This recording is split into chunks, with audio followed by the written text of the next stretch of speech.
Hello बच्चों, सिंपलीफाइंग maths आपका स्वागत है। चलो ये देखो, ये दो चेन रूल के क्वेश्चंस हैं, यानी कि फंक्शन ऑफ फंक्शन के, इसको करते हैं, दोनों को करते हैं, ठीक है।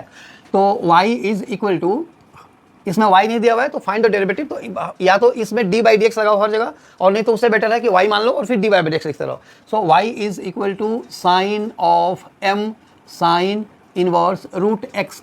तो ध्यान से समझो, मैंने स्टार्टिंग में जब चेन रूल बताया था, समझाया था, इसमें नंबर ऑफ स्टेप्स पहले ही काउंट कर लो। पहला साइन के अकॉर्डिंग फॉर्मूला लगेगा, फिर ये m तो कांस्टेंट है, तो फिर जब अंदर आओगे इसका डेरिवेटिव करोगे तो उसमें साइन इनवर्स के अकॉर्डिंग लगेगा, क्योंकि ये चूंकि x नहीं है, रूट x है, तो फिर रूट x का भी फॉर्मूला लगेगा। तो 3 स्टेप्स हुए total. Okay, so implies d y by d x equal to, sine के बाद इस पूरे को थीटा पढ़ो, तो साइन थीटा का कॉस थीटा होता है, तो ये तुम्हारा हो गया कॉस ऑफ थीटा, यानी कि m sine inverse root x, ठीक है ना। इसके बाद जितने भी टर्म्स है ना, कितना भी बड़ा वो बस x की तरह से ट्रीट करो उसको, इनटू, अब ये जो m है वो तो ऐसे ही रहेगा, साइन इनवर्स का 1 by under root 1 minus x square, यानी कि रूट x का स्क्वायर, और फिर इनटू इस रूट x का 1 बाई 2 रूट x, बस इतना ही है। अब इसको बस तुम्हें ढंग से लिखना है। तो ये हो गया, देखो m into cos of m sine inverse root x, और नीचे अंडर रूट 1 माइनस एक्स, और इंटू 2 रूट x। एक और लाइन इसमें लिख दो,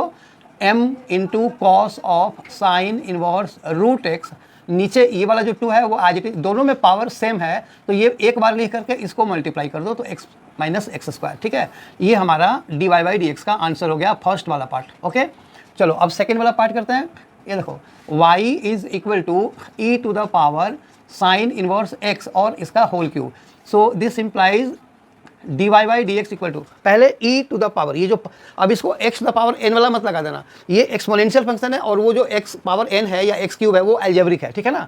तो ये वाला e to the power x का डेरिवेटिव ex ही होता है, तो पहला स्टेप तो कॉपी कर दो बस, e to the power sine inverse x का होल क्यूब। ओके, यानी कि अब e के अकॉर्डिंग हो गया, तो e को अब भूल जाओ, अब आ जाओ इसके ऊपर। तो ये देखो, ये x टू द पावर 3, यानी कि ये जो वेरिएबल है वो अंदर है, तो ये xn का इसमें फॉर्मूला लगेगा, तो ये हो जाएगा 3 इंटू साइन इनवर्स x का होल स्क्वायर, और फिर अब ये पावर के अकॉर्डिंग हो गया, अब साइन इनवर्स x का 1 by under root 1 minus x square, ठीक है। अब इसको बढ़िया से बस लिख देना है, और कोई काम इसमें नहीं बचा हुआ है। तो 3 इंटू साइन इनवर्स x का होल स्क्वायर, और नीचे e to the power sine inverse x का होल क्यूब, और नीचे 1 minus x square under root, ठीक है। आई होप ये वीडियो समझ में आया। अगर आया तो इससे लाइक करो, शेयर करो और सब्सक्राइब जरूर करना। Thank you.